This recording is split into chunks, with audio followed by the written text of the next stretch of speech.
Alright, so this video reviews everything. You're not really going to learn too much that's new, but it's reviewing everything we've talked about so far with quadratics, graphing, and solving, kind of putting it all together. So after this video, and you should be able to do this right now, is solve any quadratic equation. This is going to be the new part, is that you can convert from one quadratic equation to another. If I give you something standard form, you can put it in vertex form or factor form. And then you can identify the three different forms of quadratic equation: standard, vertex, and factored. Alright, so you were given a sheet in class that was on like harder paper. You need to put this information on there. So this is for your graphing quadratics. So when you're graphing quadratics, again, you might want to pause the video, write it down, and then listen to me talk. So first off, all three forms, factor, standard, and vertex, remember this was one unit, another unit, and then a third unit, all have A. And remember the rule of A, which we have stressed a lot. A, when it's positive, opens up. When it's negative, opens down. When A is close to 0, it's wide. When A is far from 0, it is narrow. Alright, so factor form was the first one. For us to do in factor form, it needs to factor. If I wanted to move from factor form to standard form, my procedure is to multiply. That's what these arrows mean. If I want to go from standard form to factor form, I will only do that if I can factor standard form. And sometimes it's not possible. So you can't always use standard form. This is very limited. Alright. And then we have vertex form. If I want to go to vertex form to standard form, I am going to multiply it out. So you would 2x minus h squared, x minus h, and then we would multiply, and we'll go through an example what that would look like. If I wanted to go from standard form, or if I want to go from factor form to vertex form, you need the vertex and then just the A. Vertex and A. So once you know your vertex in either situation, you just take the vertex and A, you can put it in vertex form.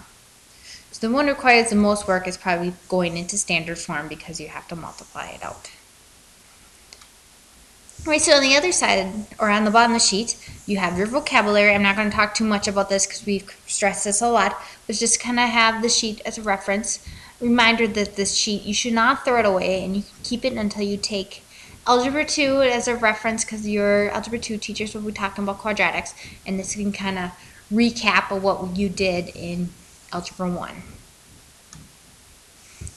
Right, so then we have solving quadratics. So solving quadratics, remember we had 5 different methods: graphing, the square root, completing the square, solve by factoring, and quadratic formula. You can always graph. Remember, we're trying to find the x-intercepts. Again, if you need to, pause the video, write this down, and then listen to me talk. If there is no bx, it's just ax squared plus c, then you just use the square root method. You isolate x squared and use the square root. And don't remember the plus or minus with your answer. That's the biggest mistake students make. If there's a bex, see if it factors, because factoring can go pretty quick. Set each vector to 0 and solve. If it doesn't factor, then you're limited to 2 methods. You can complete the square if you like using completing a square when a equals 1 or b is even. You need to move c to the other side. Remember, you add b over 2 squared to both sides, factor, and then solve using the square root method. And remember the plus or minus. That was our procedure with completing square we did with this. And then we have the quadratic formula. Remember, you always can use the quadratic formula. That is what it is meant for. However, it is long, so that's why it's kind of at the bottom of our flow chart to use. But you can always use it. And again, you can get 2 answers. You might get 1 answer and 2. Another thing you want to probably put on your sheet is that, remember, we have that discriminant. Discriminant is pretty powerful because it tells us how many solutions we're going to have. B squared minus 4ac. Alright, so kind of going through, we're going to go through some solving and some graphing. Alright, so solving, going through your flowchart, we're not going to do anything by graphing. In here, both A and B, we do have a bx. So thinking back to your flowchart, well, we can't use the square root method, so we're either limited to factoring or the quadratic formula. So take a look in here. So I need to see if there's factors of -8. that add up to 2. Well, 4 and negative 2 add up to 2, so this one is factoring. So I have x plus 4 and x minus 2 equals 0. I set each factor equal to 0 and solve, and I get x equals negative 4 and x equals 2. Here, factors of negative 1 that add up to 4, I don't. However, I realize my a is 1 and my b is even. So I'm actually going to use completing the square to give you another example of that. So I'm going to add 1. So I have x squared plus 4x equals 1. I take 4 divided by 2 squared, that is 4. So I have x squared plus 4x plus 4 equals 1 plus 4. Factor, that's x plus 2. X plus 2 equals 5. Well, that's x plus 2 squared equals 5. Square root. I get x plus 2 equals plus or minus 2 point something. Let's grab the calculator. 5 square root. 2.24, rounding to the nearest tenth. Then I do my two equations. X plus 2 equals 2.24. X plus 2 equals negative 2.24 minus 2. X equals 0.24. Minus 2. X equals negative 4.24. Alright, we are done. Alright, so on C, notice there is no bx, so I'm going to use my square root method to be my best method. So I'm going to add 25. So I get 4x squared equals 25. Divide by 4. Remember, we leave it as a fraction. So get x squared equals 25. 4, everyone, too many equal signs. Cancel out the square by using my square root. I notice that 25 and 4 are both perfect squares, so square root of 25 is 5, square root of 4 is 2. And the one thing students tend to forget is a plus or minus. Anytime you take a square root, you have two answers. Alright, so on D, I have a 2L friend, so that's negative 4 is my AC, remember. But there are no factors of negative 4 that add up to 7, and 7 is odd, so I am forced to use a quadratic formula. It's the only method that would work besides graphing. So negative b, negative 7, plus or minus b squared, so that's 7 squared, minus 4 times 2 times negative 2, all over 2 times 2. So negative 7 plus or minus, right up here what I have at 49, negative 8 plus 16, that is 55, square root of 65, all over 4. Calculate out the square root of 65, 8.06. I'm actually going to do the decimal answer because on your final that will be what they give you on this one, over 4. Do your two equations, negative 7 plus 8.06 over 4, and negative 7 minus 8.06 over 4. Negative 7 plus 8.06 is 1.06 over 4. So calculate that out.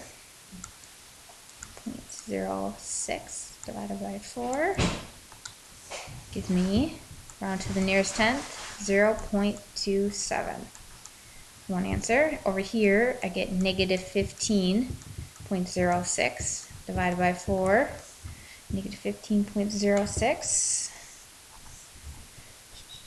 Negative 15.06. Where's the negative? Divide by 4. Gives me negative 3.06. 7, 7. That's my 2 answers. So again, notice I used all 4 examples. I could use a quadratic formula for all of them, but this was the one that actually took me the most time to do versus the other ones. All right, so now we're making the shift to graphing. So the first thing you need to decide is what form is it in? Well, this one is the x squared plus bx plus c, so this is standard form. So we need to look, if you have your chart with you while you're taking notes, you can look at your chart of all the kind of the procedure we do for standard form. So remember standard form, we go b divided by 2a, define our middle. So that one opens. So we look at here, our a is 2, so it opens up. Define our axes of symmetry, which you might want to put this note on your chart. We didn't do that. The axes of symmetry, we go 4, or negative 4 divided by 2 times 2, or remember we did the b divided by a divided by negative 2. It all works. X equals negative 1. So our vertex is always on the axis of symmetry. We plug negative 1 in, so 2 times negative 1 squared plus 4 times negative 1 minus 3. That's 1, that's 2, minus 4 minus 3 gives me negative 2, negative 5. Y-intercept, remember the y-intercept is always 0, c. And you can add that to your notes. Add that to the paper I gave you. The y-intercept is always 0c. That's 0, negative 3. All right, so doing your table of values, we have our vertex, which is our center. 5, 0, negative 3. Reflect that over. And then do one more point. I'm going to plug in 1 for x. 1 squared plus 4 times 1 minus 3. That's 2 plus 4 minus 3. 1, 3. Okay, and there's my parabola. It's opening up, which is good, and it's a little skinny because a is 2. Alright, so this is the new part that we need to put this in vertex form. So remember, vertex form is y equals a x minus h squared plus 2. So h and k are your vertex. So looking at my previous example, I need a. A is 2, and I need my vertex, negative 1, negative 5. So I actually have all the information I need to put in vertex form. Y equals 2, and my vertex was negative 1, negative 5. So it's x, instead of minus h, is the opposite, plus 1 squared minus 5. All right, so looking at B would be, or not B, F, sorry. Whew. F is, this is factored form. It's factored out. So remember factored form, we have our solutions equal our x-intercepts. So this one, it's A is 2, so it opens up. A. X is a symmetry. First, let's remember your 2 solutions, so we can think of our x-intercepts here. Our x-intercepts would be 4 and negative 2. So on our table, remember we have 4, 0, and negative 2, 0. 1, 2, 3, 4. So then from there, we found the middle, defining our axis of symmetry, and it looks like it's x equals 1. So our vertex is at 1, so we plug in 1, 2 times 1 minus 4, and 1 plus 2. So that's 2 times negative 3 times 3. That's negative 6 times 3 is negative 18, which tells me I'm going to have to change my scale by 2's. So we have 1, negative 18. Be right here. Alright. And we have your y-intercept. which is going to be 0, and whatever 0 comes out to be. So we go 2, 0 minus 4, 0 plus 2. That's negative 4 times 2 times 2. That's negative 8 times 2 is negative 16. Right here. And there's my 5 points. We don't have to do 7 like we did when we did this with the unit. Oop. Do best you can. Arrows at the end. All right. So putting this in standard form, we did this with the unit. Remember to put in standard form, we're going to multiply. That was on your chart. So we'll multiply this out. You either can multiply the 2 to one of these or multiply those two together. I'm going to multiply these two together. So I get x squared minus 4x plus 2 minus 8. It's x squared minus 2x minus 8. 2. And then distribute the 2. Don't forget to do that. So it's 2x squared minus 4x minus 16. And kind of taking a look, remember, now we're in standard form. We have your A, your B, and your C. A should be the same. My A here was 2. And the C, remember the C is your y-intercept. So my y-intercept is 0, negative 16. If I take a look back here, notice my C is negative 16. All right, so then there is vertex form. So vertex form, we need the vertex. That was at 1, negative 18. Double check to make sure I was correct. Yeah, 1, negative 18. And then we need our A, which is 2. So it's y equals 2. X, h is opposite, minus 1 squared minus 18. And you're done. Alright, so the last one, it should be the one that's the most familiar to you, because when we did them last, is vertex form. So this one, we have a negative front, so that's going to open down. We can find our vertex right away, h and k. Remember, h is opposite, so it's minus 2, minus 1, x equals negative 2. The y-intercept, we're going to have to figure out. Start my table, putting my vertex in there, put it on my chart. So we have 0, so we're going to substitute 0 in for x. 0 plus 2 is 2 squared. Negatives on the outside, minus 1, so that's 4. Negative 4 minus 1 gives me negative 5. 2, 3, 4, 5. Reflect over. Alright, and now we need to do the next point. So we have negative 1. So you have negative 1 on the outside. Negative 1 plus 2 squared minus 2. Negative 1 plus 2 is 1. 1 squared is 1. So we have negative 1 minus 1 gives me negative 2.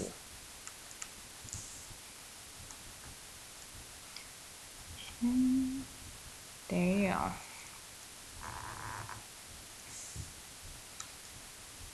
Alright, so here putting this into standard form, to put in standard form, we're going to have to multiply this out.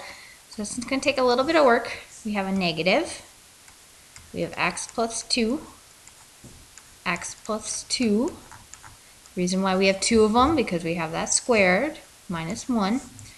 Alright, order operations, you multiply first. So I either can distribute this negative, or I can multiply these two together first. I'm going to leave that negative out.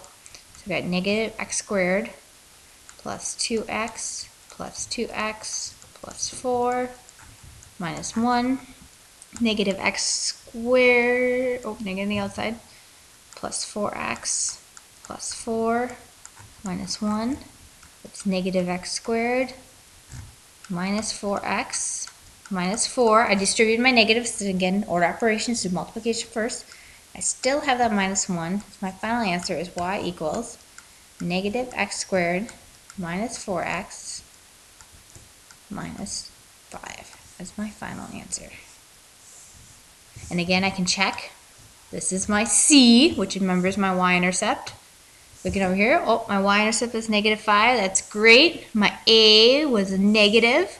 So it was only the b we can't check, but we have my a is -1, my c is -5. More than likely, I have the correct answer.